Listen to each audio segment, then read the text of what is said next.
Buenas tardes a todos y a todas. Gustavo Sosa, ¿cómo estás? Hola Cecilia, buenas tardes a todos, a todas, ¿cómo están? Bueno, muchas gracias por su interés, por la presencia. Tengo muchas caras conocidas de quienes puedo ver. Les agradezco porque, bueno, sé de su compromiso de cada una de ustedes con sus proyectos, con sus cooperativas, con sus mutuales, y bueno, con la economía social y solidaria en definitiva. Este es el segundo ciclo del ciclo intermedio de los talleres que programamos desde la incubadora de cooperativas y motores de cuidado junto con la cooperativa CADE. Tenemos hasta recién, que acabamos de cerrar el formulario, 97 inscripciones. Por eso les pedimos, bueno, paciencia, digamos, respecto a los certificados, a las respuestas. Pero bueno, tenemos 4 clases, iniciando por la del día de hoy, que vamos a ir desarrollando en 2 semanas para completar este ciclo, en el cual, bueno, ya les digo, vamos a profundizar, van a ustedes profundizar algunos contenidos vistos en el ciclo visto el año pasado y en el primer ciclo que también se repitió este año y que, bueno, muchas de ustedes ya han realizado. O sea que, bueno, quienes lo han realizado este año ya van a tener una continuidad en la formación, y quienes no lo hayan iniciado este año, sino lo hayan hecho el año pasado, o sea, algunas personas que no han hecho el inicial, pero están viendo los videos y pidieron ver si se podían inscribir en este. Obviamente dijimos que sí, pero bueno, la idea es que ustedes puedan recorrer todos los videos de todos los talleres brindados por el equipo profesional de CADE, y bueno, por supuesto que este taller, como los anteriores y los restantes, van a quedar grabados en el canal de YouTube de la incubadora. Cualquier consulta, comentario, nos avisan. Ustedes saben que al día siguiente de cada taller les vamos a enviar el link de la grabación con el material. O sea, no hace falta que nos pidan el material se los vamos a enviar al correo de cada una de ustedes. Si no les llega ese correo, nos preguntan. Fíjense por las dudas en spam. Eso siempre puede pasar que llegue allí. Otro aspecto que siempre reiteramos: la gran mayoría de las cooperativas mutuales que están participando han enviado sus cartas compromiso para poder vincularse con la incubadora. Nos están faltando algunas, a esas les vamos a escribir particularmente, ya las tenemos identificadas, para que en la medida de lo posible en este transcurso de estas semanas, y para poder luego pedir los certificados correspondientes, nos envíen esa nota, que es una nota muy sencilla. O sea, no hace falta que nos pregunten quién, nosotros le vamos a escribir a quienes no tenemos identificado de qué cooperativa mutual es, o quienes identificamos y sabemos que aún no lograron o no nos enviaron esa carta. Cierro aquí, agradezco nuevamente su presencia y adelante con el taller. Buenas jornadas. Muchísimas gracias, Gustavo, por otra vez convocarnos a Cooperativa CADE para este ciclo. Ahora sí vamos a iniciar. Karina Awi, licenciada en Administración y síndica de la Cooperativa CADE, va a ser la encargada de este primer encuentro. Karina, es todo tuyo al público. Muchas gracias, Cecilia, muchas gracias, Gustavo. Voy a compartirles la presentación. Está dividido el taller en 2 partes. Vamos a arrancar con la parte de costos y luego con la de excedentes. Ambas partes tienen una partecita práctica. La idea no es acá exponer un montón de conceptos teóricos, sino poder darle mayor comprensión y utilidad a estos conceptos. Tiene una razón de ser el por qué estamos incluyéndolos en esta instancia formativa, así que bueno. Y luego quedo a disposición en la segunda parte para cualquier tipo de intercambio, dudas, consultas y demás. Así que bueno, paso a compartir. ¿Se ve ahí?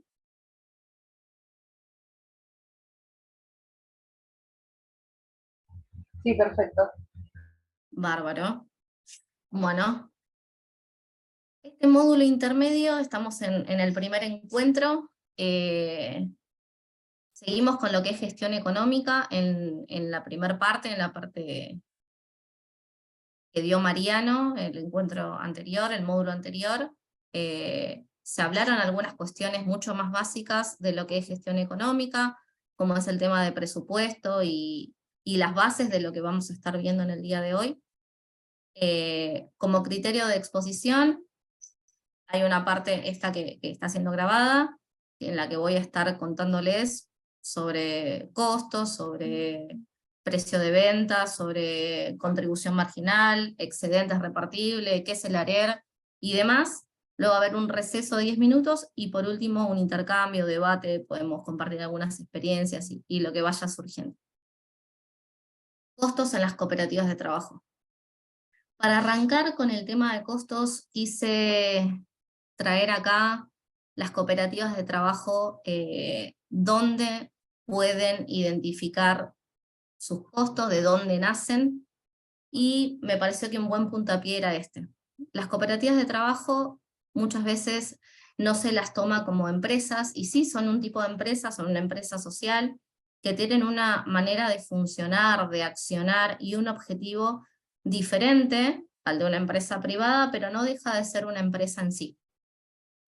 Como tal, realiza actividades económicas. Estas actividades económicas, ¿dónde las encontramos? ¿Dónde las vemos reflejadas? Las vemos en el artículo 5 de los estatutos sociales de cada una de las cooperativas. Quienes no hayan visto o se hayan puesto a analizar sus estatutos, lo invito a que lo revisen, a que lean de manera detenida el artículo 5. A veces simplemente lo que se hace es elegir un objeto social, sobre todo quienes se han constituido a través de la modalidad de proforma, se eligen objeto social y se avanza con el proceso de inscripción o de constitución de una cooperativa sin darle mayor relevancia, y la verdad es que este es el puntapié inicial y lo que avala toda la actividad económica de una cooperativa. Lo que hice acá fue traer los dos objetos sociales preaprobados por el INAES, lo pueden encontrar en la resolución 1000. Por un lado tenemos el cuidado de adultos mayores y por el otro el cuidado de las infancias. Lo traigo solo a modo de ejemplo. Cooperativas que se hayan constituido por fuera de la resolución 1000 también encontrarán objetos que por ahí sean más amplios, que incluyan ambos objetos que acá expongo, o distintos, que quizás tengan una redacción un poco más libre y que haya sido elaborado por los mismos socios fundadores de la cooperativa. Pero bueno, los invito a pensar primero, poder lograr itemizar, hacer como un listadito de todos los servicios que hoy se están prestando, incluidos dentro de este objeto social, y ponernos a pensar quizá todos aquellos servicios que podríamos estar prestando, que estamos capacitados y tenemos lo necesario y que quizás no lo estamos prestando. Entonces, ¿qué servicios prestamos y cuáles podríamos prestar? Quizás pensar la posibilidad de incluir nuevos socios asociados a la cooperativa que presten esos servicios, sino analizar un poquito todo el tema de la actividad económica que hoy está ejecutando la cooperativa y la que podría. ¿Cómo le ponemos un valor a nuestro producto, en este caso, a nuestro servicio? Eso es lo que vamos a tratar de responder con el encuentro de hoy, con el taller de hoy. ¿Cómo se forma el precio de venta? Vamos a arrancar con esto. La primera pregunta que vamos a hacernos es, ¿cuánto nos sale a nosotros como cooperativa prestar un servicio? Acá vamos a pensarlo servicio por servicio. Es decir, arrancamos del objeto social, posiblemente tengamos 5, 6, 10, 15 servicios diferentes que estemos prestando con nuestra cooperativa. ¿Cuánto nos cuesta, nos sale hoy a nuestra cooperativa prestar cada uno de esos servicios? Entonces, el primer paso es conocer cuál es el costo por cada uno de esos servicios. Lo podemos plantear como el costo por hora o el costo por jornada. Quizá lo que cerramos, la unidad de medida lo decide la cooperativa, pero el primer paso sería este. Acá lo que hago es dejarles una fórmula del precio de venta, la vamos a utilizar más adelante, es a modo por ahí más para que le quede dentro del material, pero la vamos a analizar más tarde. Recién acá aparece lo que es la palabra clave y lo que vamos a ver hoy, que es el costo. ¿Qué son los costos entonces? Los costos son el total de gastos que permite a la cooperativa prestar un servicio. A través del cálculo de los costos, vamos a saber si el precio al que estamos ofreciendo nuestros servicios nos permite obtener algún excedente, luego de cubrir la totalidad de los gastos de funcionamiento de la entidad. Con respecto a la clasificación, hay un montón de tipos diferentes y desagregados de clasificaciones de costos. Yo simplemente tomé el más básico y también el más funcional. De acuerdo a la experiencia que tengo acompañando cooperativas, es el que más sirve, es el más genérico, y por eso avanzo con esto. Luego hay otras clasificaciones, quizás ustedes actualmente también estén usando otras, lo podemos hablar, hacer un intercambio luego de cómo clasifican los costos.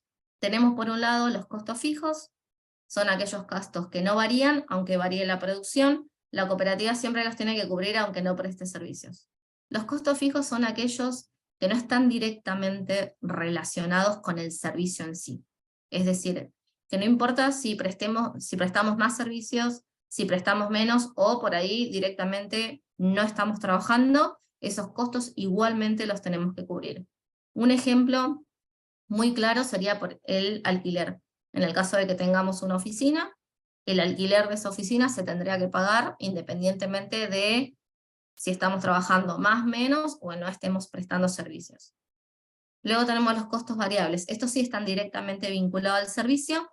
Son aquellos que varían proporcionalmente a la variación de la prestación del servicio o volúmenes de ventas. Es decir, más servicio prestamos, aumentan estos costos, menos servicio prestamos, disminuyen estos costos.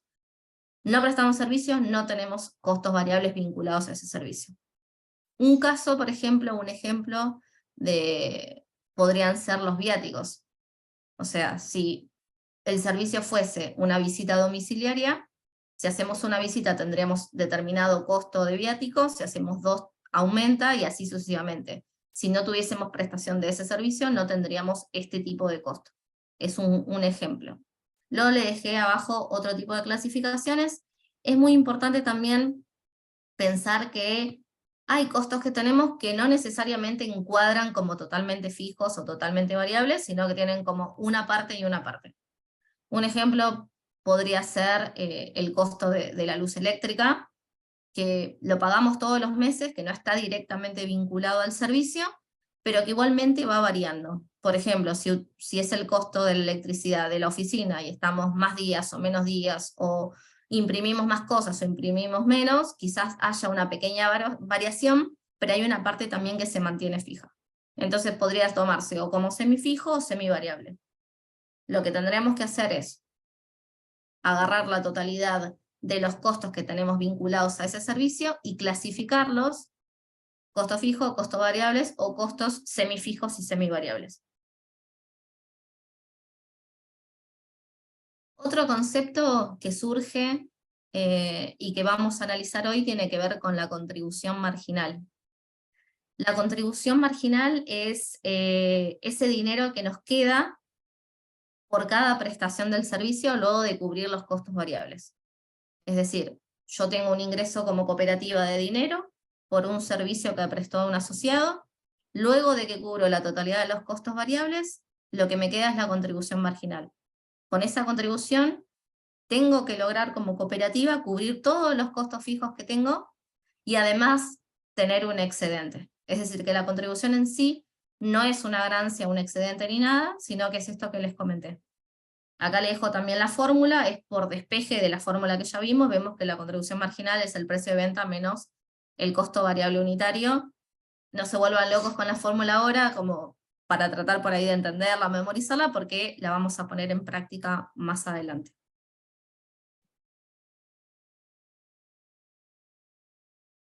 Un último concepto que vamos a ver es el del precio de venta.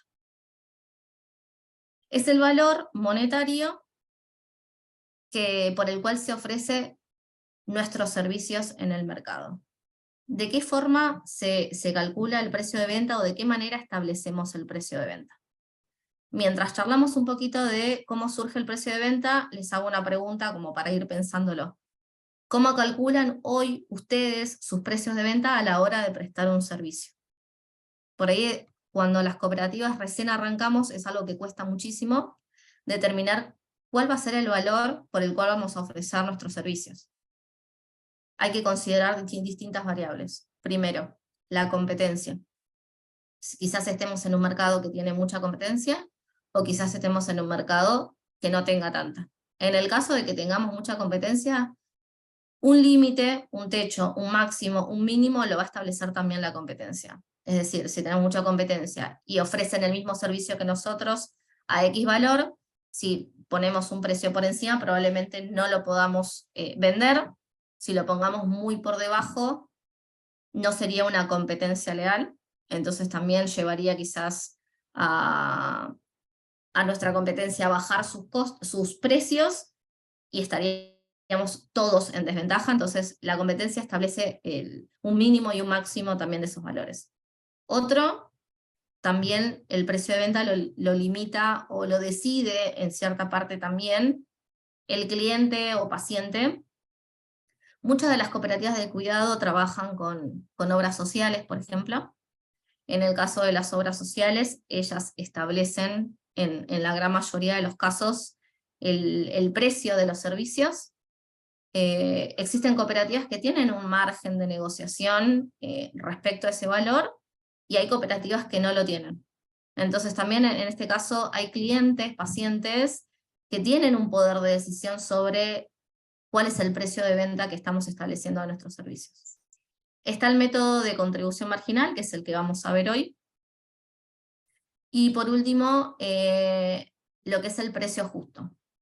El precio justo es un concepto que se habló bastante en profundidad en el taller número 3 del módulo anterior. Si quieren ver el video, está bastante más profundizado.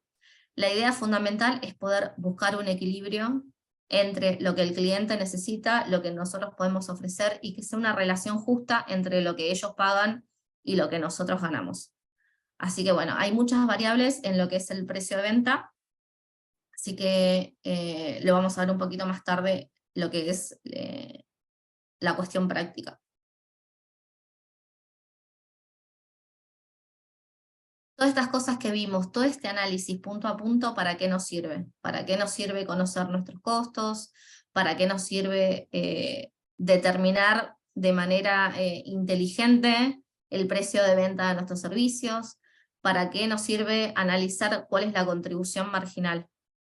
Nos sirve para que nuestra cooperativa tenga un accionar exitoso, para que cuando vendamos nuestros servicios de mínima podamos cubrir todos los costos, ya sean fijos o variables. Es decir, que haya un equilibrio entre ambos, entre el ingreso de dinero y la salida de dinero.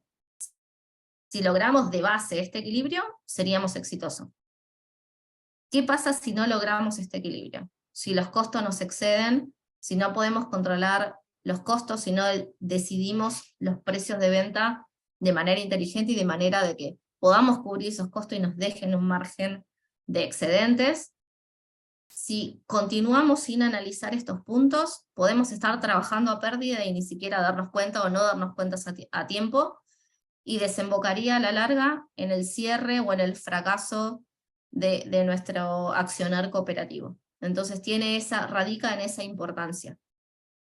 La cooperativa es la fuente de empleo de todos los asociados que formamos parte de la cooperativa, entonces hay que trabajar y decidir a conciencia, y una de las cosas que tenemos que hacer es esta: sentarnos y pensar en estos temas que hoy estamos viendo. Entonces, a modo de repaso, ¿qué es lo que tendríamos que hacer? Primero, analizar el objeto social. Todo lo que nos habilita el objeto social a hacer como cooperativa. De eso, ¿qué estamos haciendo hoy? Hacer un pequeño listadito. ¿Y qué podríamos estar ofreciendo, qué servicios podríamos estar ofreciendo y no lo hacemos? Luego, por cada uno de esos servicios, determinar qué costos fijos y qué costos variables tenemos. Y por último, determinar la contribución marginal y el precio de venta, que eso lo vamos a ver de manera práctica. Como último concepto, o sea, lo último que vamos a ver de manera un poco teórica, tiene que ver con el punto de equilibrio. El punto de equilibrio es aquel punto en el cual no tenemos ni pérdida ni ganancia.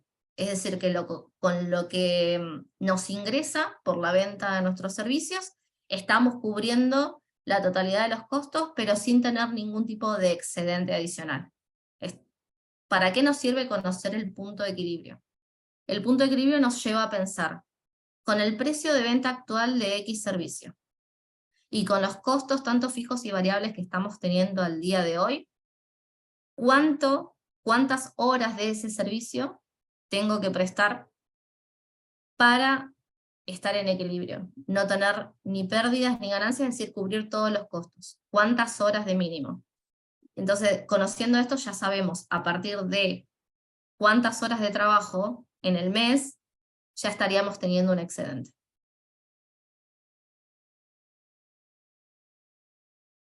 Vamos a un caso práctico. Como les había mencionado, un primer paso es pensar qué servicios ofrece o puede ofrecer la cooperativa de acuerdo a su objeto social. A modo de ejemplo puse servicios personales, posinternación, de emergencia. Hay cooperativas del cuidado que también fabrican cosas, producen, así que también podría ser. No es la actividad más común, pero existe. La idea es itemizar e identificar cada uno de estos servicios, o cada una de estas prestaciones que realizan las cooperativas del cuidado. Segundo paso, ¿qué costos tenemos vinculados a cada uno de estos servicios? Estos son algunos ejemplos, seguramente tengan más, o tengan algunos que están acá que ustedes no los tengan. Va a depender de la naturaleza y la dinámica de cada una de las cooperativas. Simplemente lo que hice fue un listado de posibles gastos, costos que pueden tener como cooperativa. Hay desde cosas materiales como insumos, como guantes, barbijos y materiales de librería, como también los impuestos, como también, por ejemplo, los servicios y los honorarios de un contador o un abogado, etc. Una vez que tengamos el listado de todos los costos que tenemos, hay que proceder a clasificarlos. Como les había mencionado, los costos fijos son aquellos que no están vinculados directamente al servicio, y que exista o no el servicio se pagan igual. Los variables son los que sí están vinculados al servicio, y que si no hay servicio no existirían, si hay más aumentan, y si hay menos disminuyen, y los semifijos y semivariables tienen un componente de uno y de otro. Los semifijos y semivariables, a la hora de poder hacer los cálculos, se pueden incluir, luego de estar clasificados, todos como fijos o todos como variables. La idea es, el criterio que se tome, mantenerlo en el tiempo para después también poder hacer un análisis de cómo fue evolucionando la cooperativa. Y el cuarto paso tiene que ver con determinar el precio de venta y la contribución marginal. Respecto al precio de venta, es importante analizar el precio de venta. Ya veníamos hablando un poquito de qué era el precio de venta, cuáles eran algunos condicionantes del precio, como la competencia, como los pacientes, el tema del precio justo. Es importante analizar el precio de venta que decidimos para ver si con ese precio estamos cubriendo los costos, y si con ese precio, además de cubrir los costos, tenemos excedentes o no. Muchas de las cooperativas del cuidado toman como guía, no necesariamente de manera taxativa, pero toman como guía el convenio colectivo de trabajo para el personal de casas particulares. Ahí está la ley y la resolución a través donde se encuentran las escalas y demás. Es una buena guía, no significa que esto nos condicione y que necesariamente tengamos que tomarla, pero muchas de las cooperativas toman a modo de referencia el valor que se incluye dentro de este convenio colectivo.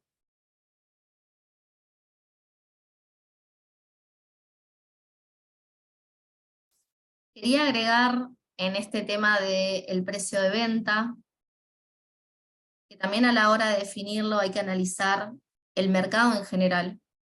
He entrevistado y he hablado con varias cooperativas del cuidado respecto a este tema, y surge que quizás hayan cooperativas en las cuales se encuentran en un mercado donde hay muy poca competencia, donde los clientes son clientes de clase media alta o alta, y hay otras cooperativas donde quizás tienen un montón de competencia, Hay otras cooperativas donde se encuentran en zonas muchísimo más vulnerables y los clientes son de clase media y media baja, entonces también hay que considerar estas cuestiones a la hora de establecer un precio de venta. A veces estas escalas que forman parte de este convenio se pueden agregar lo que son los impuestos, el IVA, el precio, el impuesto a los débitos y créditos y demás, o simplemente hay cooperativas que se hacen cargo de la parte impositiva y toman ese valor medianamente similar, y hay otras que los toman como para abajo. Hay muchas cosas a considerar a la hora de establecer el precio de venta. Vamos a ver un ejemplo. Una hora de un servicio, decidimos como cooperativa ponerle 1.000 pesos. 1.000 pesos al costo de ese servicio, por hora. Analizamos, porque ya tenemos identificados cuáles son todos los costos variables vinculados a ese servicio. Vinculados a ese servicio sabemos que los costos son 300 pesos. Podrían ser, por ejemplo, el viático, ida y vuelta, no sé, en colectivo, guantes descartables, unos barbijos, unas planillas que tenemos que llevar impresas y demás. Eso nos da 300 pesos. La diferencia, es decir, el precio de venta menos ese costo, son 700 pesos. Eso sería nuestra contribución marginal. Ahora, con esa contribución marginal vamos a tener que hacer frente a nuestros costos fijos. Los costos fijos son mensuales en este caso, en el ejemplo. Tenemos que hacer frente a nuestros costos fijos y ver si con eso tenemos un margen de ganancia. O a partir de cuántas horas voy a tener como cooperativa un margen de ganancia. Entonces, yo ya tengo identificado todos mis costos fijos en el mes. En el ejemplo serían 70.000 pesos. Como cooperativa, todos los costos fijos que tengo identificados me da la suma de 70.000 pesos. Entonces, me pregunto, de ese servicio, ¿cuántas horas de trabajo tengo que tener de ese servicio para cubrir estos costos fijos? La fórmula sería el total de los costos fijos, que ya tengo el dato, que son 70.000, dividido la contribución marginal, que también tengo el dato más arriba, que son 700 pesos. El resultado me da 100. Es decir, que trabajando 100 horas en el mes, yo puedo cubrir la totalidad de los costos fijos que tengo. ¿Qué me quiere decir esto? Que a partir de la hora 101 ya estaría recibiendo excedentes. Es decir, que a partir del 101, en el 100 nos encontramos en el punto de equilibrio. A partir de la hora 101 ya estaría teniendo excedentes.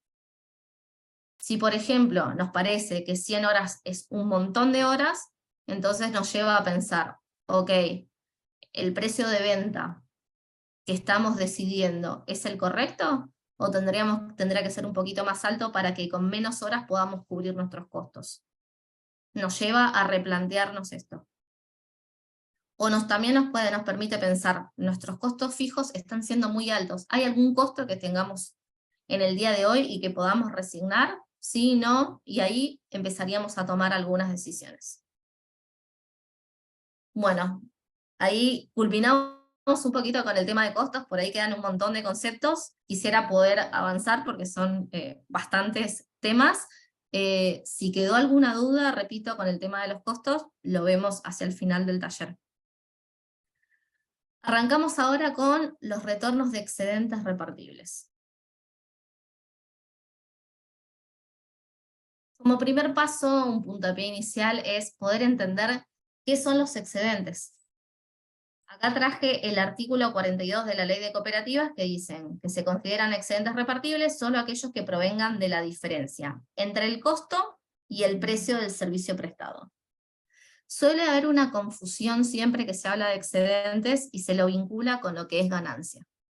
En las cooperativas no hablamos de ganancia porque las cooperativas somos entidades sin fines de lucro, que no percibimos la ganancia o el lucro, sino que lo que tenemos son excedentes. El excedente se podría vincular más a una diferencia que hay entre los ingresos y egresos de la cooperativa, o se podría también vincular a lo que es el superávit, que son por ahí terminologías más afines con lo que es excedente y no ganancia. ¿Cómo se clasifican los excedentes? Los excedentes se clasifican en repartibles y no repartibles. Para que un excedente sea repartible, primero, ese excedente tiene que surgir del trabajo de los asociados y asociadas de la cooperativa.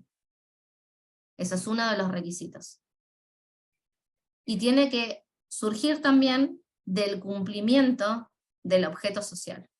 Siempre y cuando estas dos condiciones se den, son excedentes repartibles.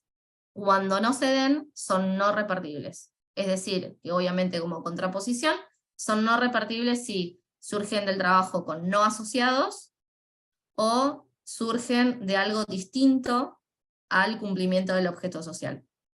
No repartible, un ejemplo es donaciones que reciba la cooperativa, ingresos que reciba porque vendió un vehículo, un inmueble o una maquinaria que sea propiedad de la cooperativa, intereses que está recibiendo por plazos fijos y demás. Es decir, que no son ingresos o excedentes que se den por el trabajo propio que realizan los asociados en el año.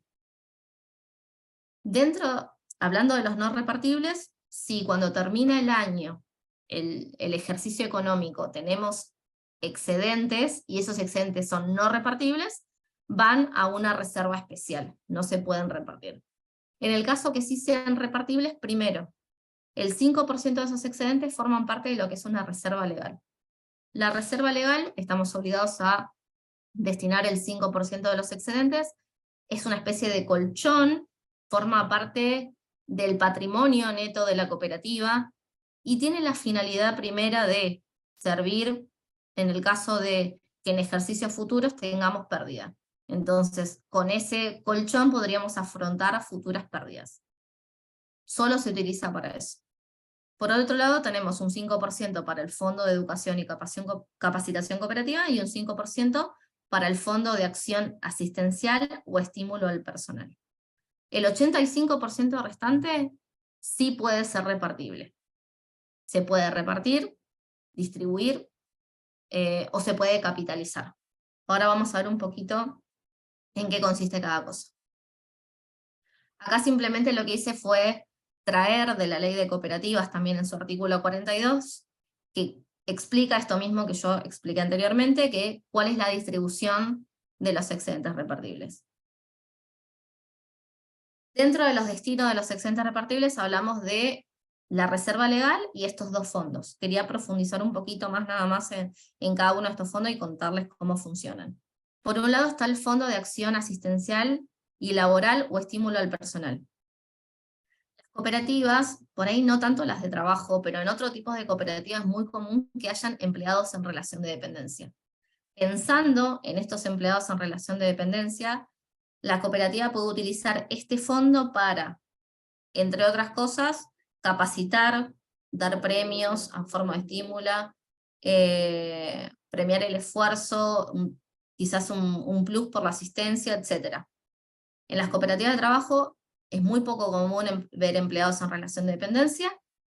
En el caso de aquellas cooperativas que no lo tengan, de todas maneras están obligadas a destinar el 5% de sus excedentes a este fondo.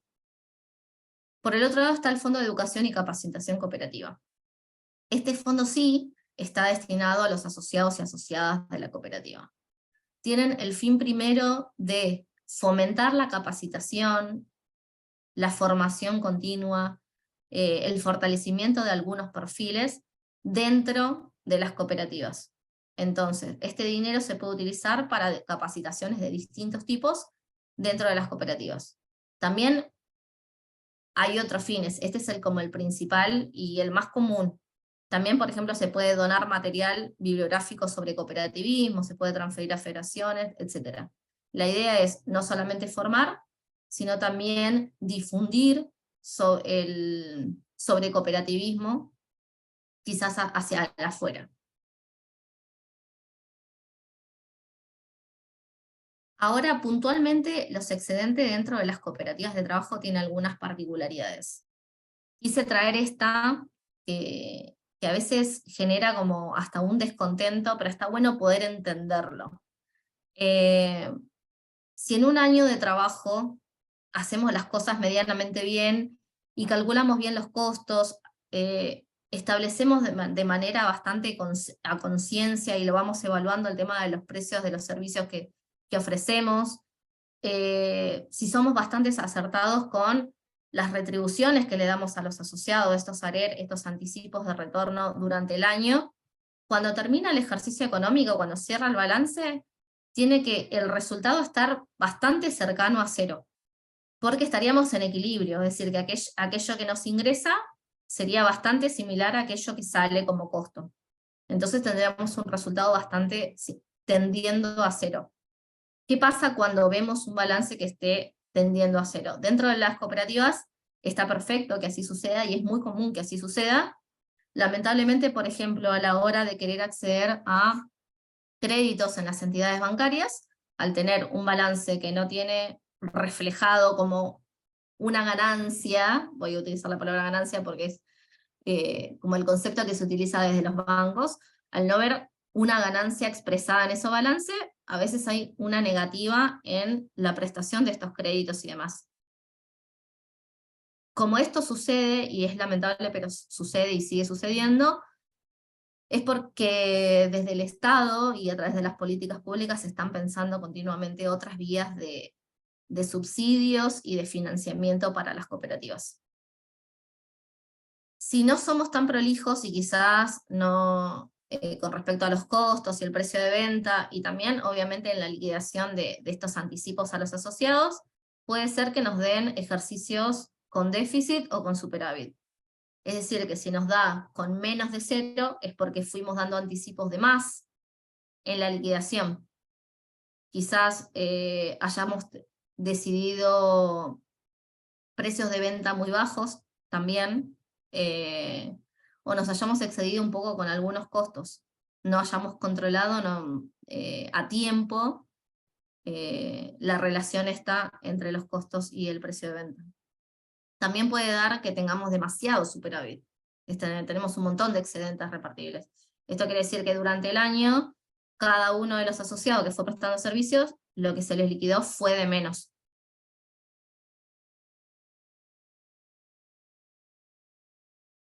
Esto a modo de ejemplo nada más, y los invito a pensar un poco también la diferencia entre las cooperativas y las empresas privadas, empresas lucrativas, tiene que ver con el objetivo principal que tienen las cooperativas. Las cooperativas de trabajo lo que buscamos es satisfacer las necesidades de los asociados que formamos parte de la cooperativa, mejorar la calidad de vida de cada uno de los asociados. Pero ¿cómo lo hacemos? No hacemos foco en el costo, en reducir los costos, tampoco en aumentar los precios de venta, porque nos manejamos siempre con lo que es un precio justo. Entonces, lo que se busca es aumentar la cantidad de ventas. Aumentando la cantidad de ventas se espera aumentar los excedentes que recibe cada uno de los asociados. Muy distinto a una empresa lucrativa que a toda costa intenta tener mayores utilidades. Y esas utilidades van a parar a los accionistas, los dueños de esas empresas. Los empleados cobran su sueldo independientemente de la cantidad que se venda o de la cantidad de servicios que preste esa empresa.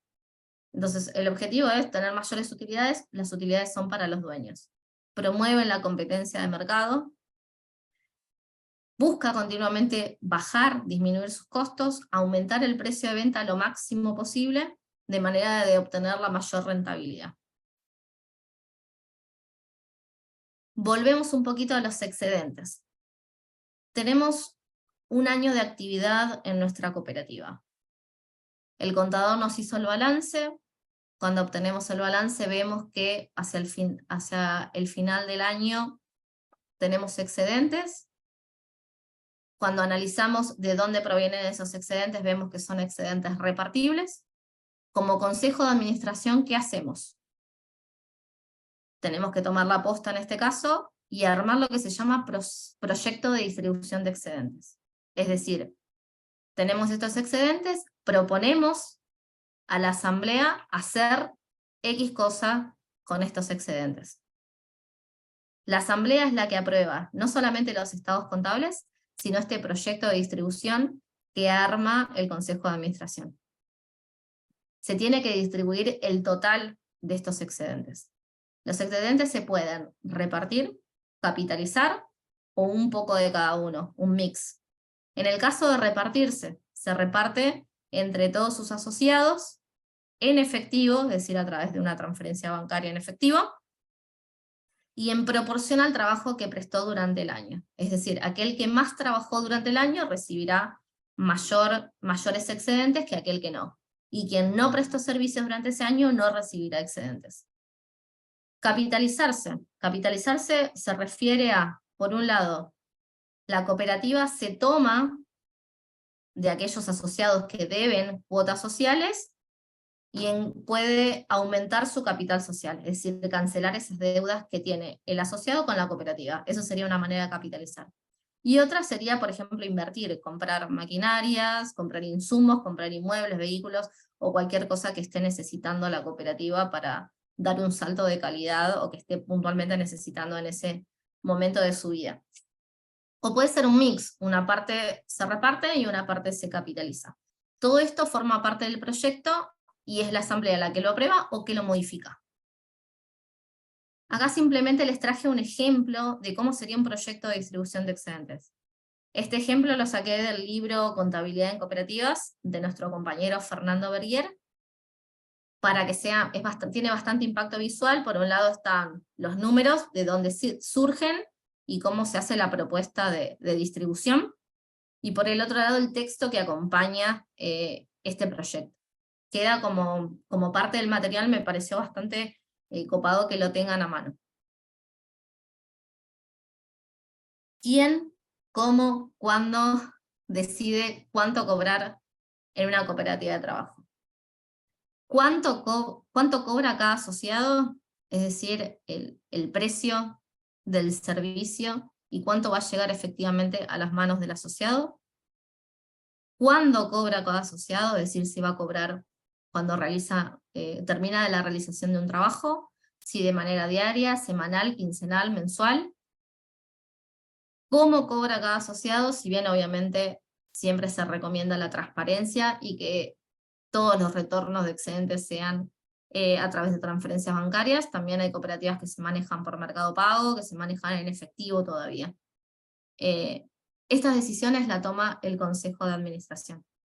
¿Cuánto, cuándo y cómo lo decide el consejo de cada cooperativa? Respecto a los ARER, que es este anticipo que recibimos durante el año los asociados de la cooperativa, hay algunas consideraciones a tener en cuenta. Primero, las cooperativas de trabajo son las únicas que están habilitadas a dar este tipo de adelantos, que son los adelantos de retorno de excedentes repartibles. Y también son las que deciden cuándo los dan. Eso lo habíamos hablado también anteriormente. Si los reciben de manera diaria, semanal, quincenal, mensual, por consecución de un trabajo o finalización del trabajo, etc. Dentro de cada cooperativa es diferente y es decisión de cada cooperativa. No está estipulado en ninguna parte cómo es la liquidación de los ARER. Eso lo decide puertas adentro cada una de las cooperativas. Sí tiene que constar la decisión en un acta del consejo, eso lo decidió el consejo y tendría que estar plasmado, al menos en un acta, de cómo se va a llevar adelante esa liquidación de excedentes. Solamente va a cobrar el asociado que trabaja. O sea, asociado que trabaja cobrará ARER.